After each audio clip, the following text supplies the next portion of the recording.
JB타임즈. 네, 시선 집중의 문을 여는 JB타임즈 더 막내 작가와 함께합니다. 어서 오세요. 네, 안녕하세요. 더마카입니다. 네. 시선 집중은 부처님 오신 날도 생방으로 함께합니다. 네. 벌써 많은 분들이 아침 인사 전해주고 계신데요. 2599님이 모든 것을 사랑하는 시선 집중 파이팅 이렇게 해주셨는데 저희는 삐딱선인데 모든 것을 사랑하십니까, JB? 삐딱선하고 모든 것을 사랑하는 거는 다른 얘기가 아니죠. 아, 같은 얘기예요? 그러니까 남이 하나만 볼 때 우리는 삐딱선으로 여러 개를 보니까 모든 걸 사랑하는 거 아니겠습니까? 아, 숨어 있는 것까지 사랑하면서. 저도 갖다 붙이기가 좀 는 것 같아요. 네. 그러게요. 네, 아마 부처님의 사랑을 말씀하신 게 아닐까라는 생각을 해보면서 네, 주요 뉴스 정리해 드릴까요? AS 타임부터 가보죠. 어제 육군 본부가 있는 계룡대 예하 부대에서 불거진 군대 부실급식 문제를 저희가 짚어봤잖아요. 예. 부실급식이 아니라고 부인했던 국방부가 결국 사실을 인정했습니다. 오징어국인데 오징어가 없었다. 네. 이런 논란이 있었는데 부승찬 국방부 대변인이 정례 브리핑에서 말하기를 도시락을 배식하는 과정에서 일부 메뉴가 빠졌다는 것을 확인했다. 라고 밝혔는데요. 제대로 확인도 안 하고 정상 배식했다고 사진까지 떡하니 올렸던 국방부 아니겠습니까? 예. 비판이 이어지고 있는데요. 문제는 앞으로는 급식이 그러면 달라질 거냐? 충실해질 거냐? 이거 아니겠습니까? 네. JB 지금 아들이 군대가 있잖아요. 예. 군대 보낸 아버지로서 군에게 한마디 하시죠. 이건 뭐 재고 말고 할 것도 없는 거 아닙니까? 너무나 명확한 사안인데 그 전쟁의 역사를 보면 있잖아요. 네. 전쟁 무기보다 중요한 게 뭔지 아십니까? 군량미예요. 군량미. 그렇죠. 밥. 네. 아니 먹어야 힘내서 싸울 거 아닙니까? 먹어야 나라도 지킬 거 아니냐고요. 그러게요. 그잖아요. 이건 기본 중에 기본이잖아요. 사람 먹는 거 갖고 차별하면 진짜 치사해지거든요. 다른 서럽고. 혈기왕성한 국군 장병이 나라를 지켜야 되면 특히나 먹을 거에 신경을 쓰는데 이러면 되냐고요, 도대체가. 이러면. 네. 근데 제가 얼핏 귀동냥을 해봤더니 이런 문제가 있는 거더라고요. 어떤 게 있냐면 예를 들어서 군에서 급식을 준비를 할 때 시장 볼 수 없는 거잖아요. 장 봐서 그러니까 뭐 식자재 사와 갖고 하는 게 아니라 그렇죠. 배급받은 걸로 하는 조달을 거 받을 거 아니에요. 그렇죠. 여기서 이제 종종 조달해서 펑크가 나는 경우도 많이 있다. 아하. 이게 무슨 누가 빼돌렸는데 이런 문제를 떠나서 네.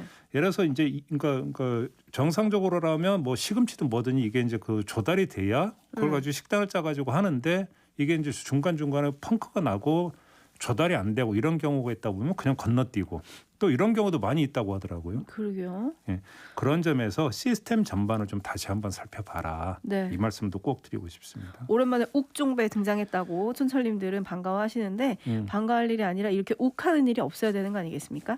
잘 챙겨주세요. 제가 먹는 거 가지고 그러지 제가 마시고. 욱했나요? 네, JB 밥도 좀 사주시고 저희 알겠습니다. 자, 뉴스와 분석이 함께하는 JB타임즈.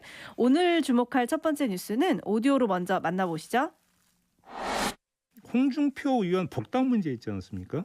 자, 이러면 지금 남은 절차는 비대위 그러니까 최종 의결 절차만 남아 있는 거 아니겠습니까? 바로 그러니까 그 의결 들어갈 수 있는 겁니까? 아니면 당 대표 선출 뒤로 미루실 겁니까? 지금 당에서는 홍 대표님 복당에 대해서 반대하는 사람이 많은 건 아니에요. 단지 예. 시기적으로 좀 조율을 좀 하자는 것이지요. 지금 전당대회로 좀 뒤로 미루고요. 예. 그리고 여러 들어오실 분들이 있으시기 때문에 지금 저희 당이 가능하면 예. 여러 정치 일정상에서 좀 맞춰야 되는 거 아닌가 하는 것들이 의원님들 대다수의 의견으로 알고 있습니다. 요게 이제 어제 그 이루어졌던 성일종 국민의힘 비대위원과의 인터뷰 내용 아니겠습니까? 네. 이걸 저희가 지금 왜 틀어드렸느냐? 정진석 의원이 어제 페이스북에 글을 올렸는데 내용이 거의 똑같아요. 어허. 전당대회 이후에 윤석열, 안철수, 김동연 등과 동시에 합류하는 형태로 했으면 한다. 이렇게 주장을 했거든요. 네. 그러면서 홍준표 의원에 대한 지나친 왕따는 너무 몰인정하지만 네. 홍준표 의원도 독불장군 자세는 좀 접어야 되는 거 아니냐. 어허. 또 이런 말도 덧붙이기도 했습니다. 그러면 이렇게 처리 방향이 좀 잡히는 거라고 봐야 되면 될까요? 일단 지금 성일종 의원 인터뷰 내용이나 정진석 의원의 주장이나 이런 것들을 종합을 해보면 그다음에 돌아가는 상황을 보면 사실은 그 시점은 당대표 경선 이후라고 보는 게 상식적일 것 같습니다. 그렇잖아요. 어찌 본다면 이런 문제 같은 경우는 새로 선출되는 당 대표 그다음에 더 나아가서 최고위원 지도부에 이제 그 넘기는 게 사실 맞지. 그렇죠. 지금 이제 그 선출을 목전에 두고 있는데 이제 임기가 얼마 안 남은 비대위에서 딱 결정한다. 이것도 사실은 모양새가 좀 그러니까. 네. 그래서 뭐 시점은 뭐 대충 나온 거라고 봐도 될 것 같은데요. 다만 문제는 방식인데 지금 그 성일종 비대위원이나 정진석 의원의 말을 한마디로 이야기하면 일괄이잖아요. 일괄. 다 같이. 네. 일괄적으로 문호 개방 이런 거잖아요. 근데 그게 과연 가능할까? 이걸 한번 좀 점검을 해봅시다. 아, 그럼 가능하지 않다고 생각하시는 겁니까? 자, 뭐 두 사람의 시점으로 한번 봅시다. 먼저 홍준표 주인공 시점으로 한번 봅시다. 네. 윤석열 전 검찰총장과 동시에 국민의힘에 들어가면 같은 레벨의 대선 주자의 행진 도열이 되는 거 아니겠습니까? 어머, 나쁠 게 없네요. 홍준표 의원 입장에서는 나쁠 게 없죠. 네. 그러면 반대로 윤석열 주인공 시점에서 보면 어떻게 되겠습니까?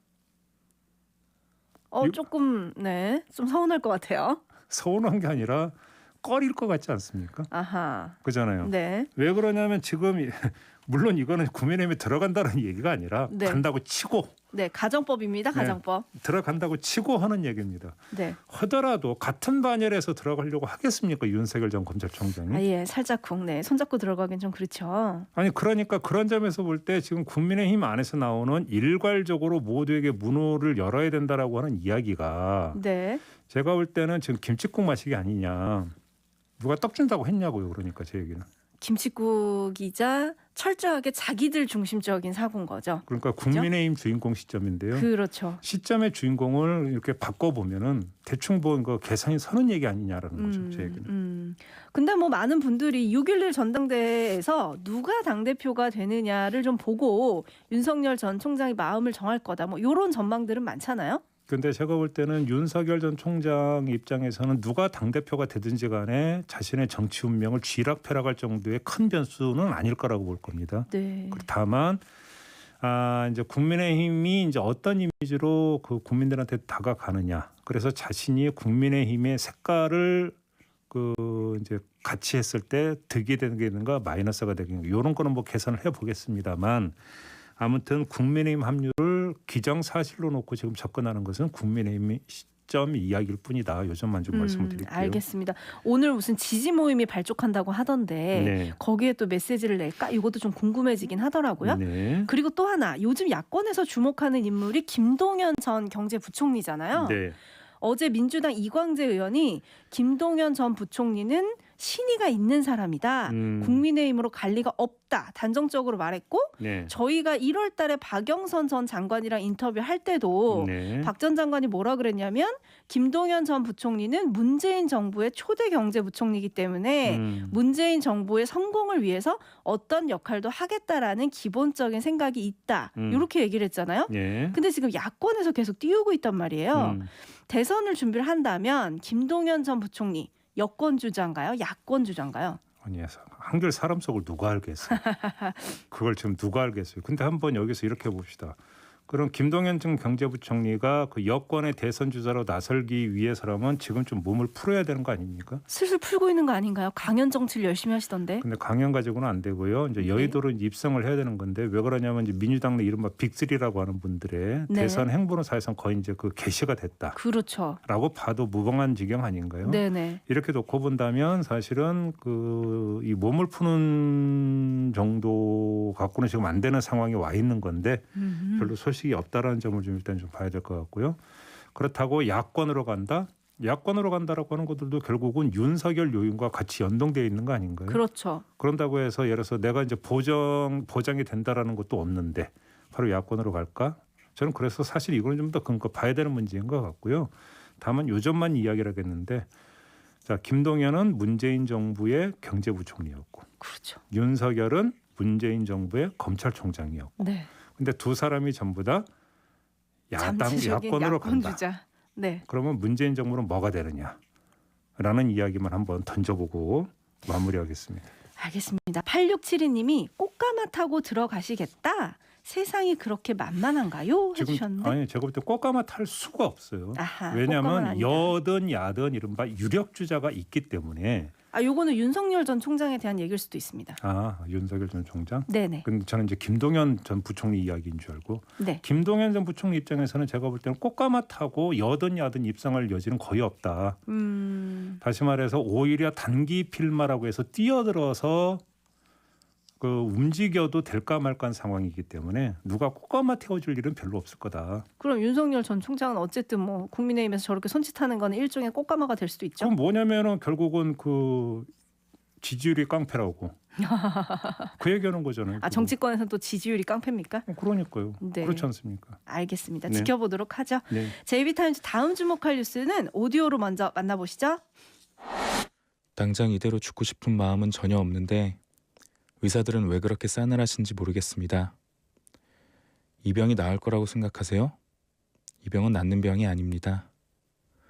환자 의지가 강한 건 알겠는데 이런저런 시도로 몸에 고통 주지 말고 그냥 편하게 갈 수 있게 항암약이 듣길 바라세요. 각각 다른 의사에게서 들은 이야기입니다. 제 가슴에 못을 박는 이야기들을 제 면전에서 저리도 편하게 하시니 도대체 제정신으로 살 수 없었던 시간들이었습니다. 근데 잠깐만. 네. 이 목소리의 주인공이 누구예요? 네, 아시는 분입니다. 그분이고요. 그죠? 네. 네.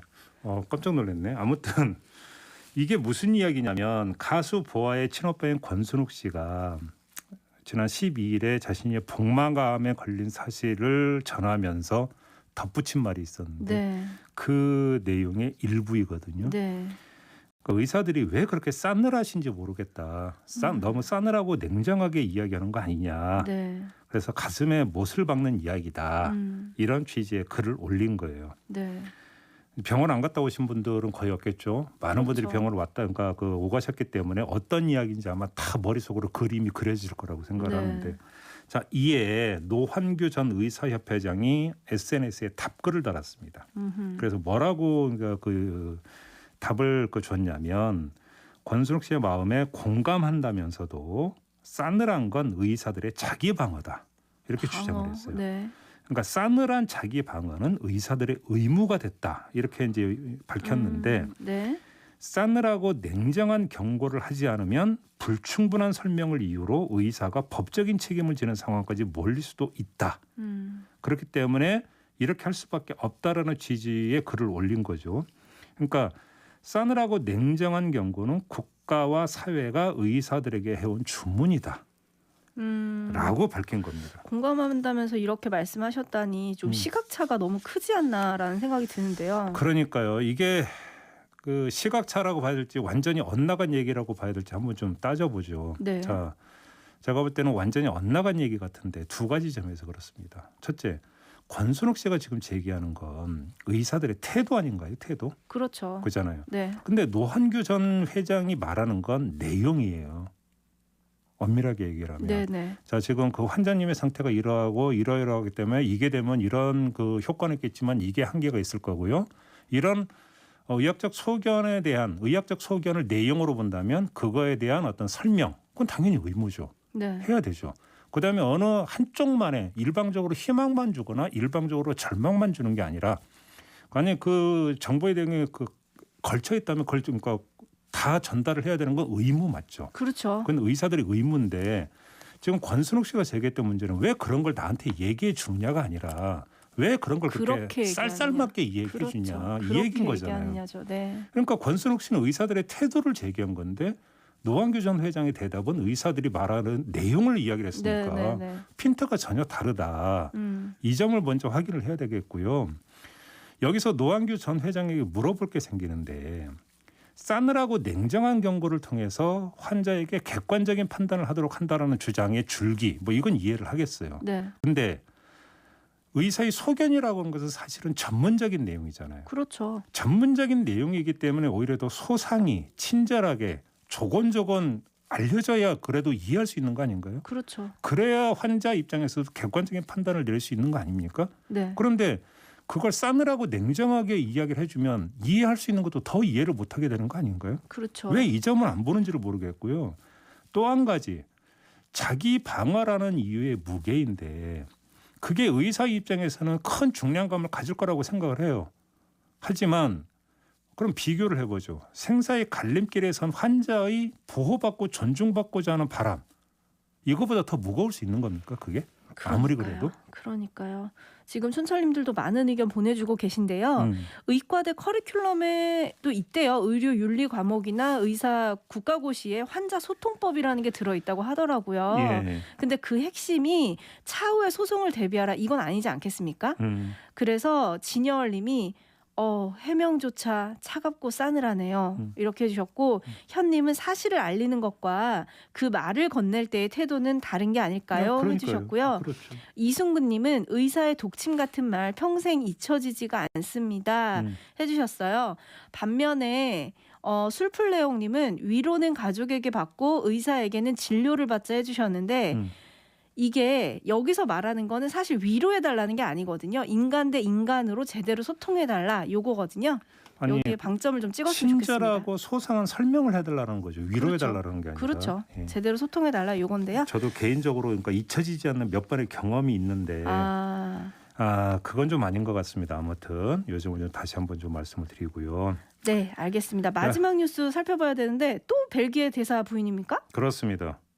의료 매장 직원을 폭행했던 주한 벨기에 대사 부인 면책 특권 포기 못한다고 밝히는 사실 전해드리지 않았습니까? 네, 했죠. 근데 어제 새로 나온 소식이 하나 있는데 이 경찰의 면책 특권을 그대로 유지하겠다는 입장을 전달하기 5일 전 그러니까 지난 8일에 네. 피해자에게 사과의 뜻을 전했다고 합니다. 근데 그 형식이 영 이상한 게 네. 서로 찾아가서 사과를 한 게 아니라 전화 걸었대요. 전화. 아하. 전화 걸어가지고 영어로 샬라샬라 했다고 합니다. 아하. 영어로. 네. 그래서 피해자 측이 통화 후에 당신이 하는 말을 정확히 알아들을 수가 없으니까 통역사를 불러서 다시 얘기했으면 좋겠다라는 문자를 보냈다고 하거든요. 네. 답장을 안 했다고 합니다. 이게 사과입니까? 그러니까요. 제가 하고 싶은 얘기가 그거죠. 네. 아니 사과라고 하는 게 기본적으로 진정성이 있어야 되는 거 아니냐는 얘기를 많이 하는데요. 뭐 진정성 얘기는 지금 입이 홀릴 계제도 아닌 것 같고 네. 사과라는 게 피해자의 양해나 용서를 구하기 위한 행위잖아요. 그렇죠. 그렇다면 그 형식과 내용은 마땅히 피해자의 입장에서 이루어져야 되는 거잖아요. 네. 그런데 피해자가 무슨 말인지 알아먹지는 못하는 영어로 혼자 떠들다가 통화 끝. 하면 문자는 쉽고. 어떻게 이게 사과예요? 제가 찾아봤죠. 그래서 네. 보니까 우리 외교부가 주한 벨기에 대사관 측에 피해자에게 성의 있는 방법으로 사과를 하라고 권고했다는 뉴스가 있더라고요. 성의 있는 방법이 문제인 거지. 설마 이 지금. 권고를 받고 그냥 등 떨밀려서 한 게 아닌가 이런 생각을 잠깐 해봤네요. 참 부처님 오신 날인데. 아니 소통과- 이거는 그 나라마다의 문화 차이라고 이해할 수도 없는 거 아닌가요? 에이 설마요. 이건 그렇게 이해할 수 있는 것도 아니잖아요. 그렇죠. 네, 부처님 오신 날인데 이렇게 또 화나는 뉴스로 마무리하게 돼서 죄송합니다. 강화님이 캠핑 와서도 시선 집중과 함께합니다. 새소리와 오. 종배님의 목소리가 잘 어울러지네요 해주셨는데요. 저희 좋으시겠다. 생방으로 계속 진행되니까요. 많이 들어주셨으면 좋겠습니다. 자 마무리하죠. 더마카 수고하셨어요. 감사합니다.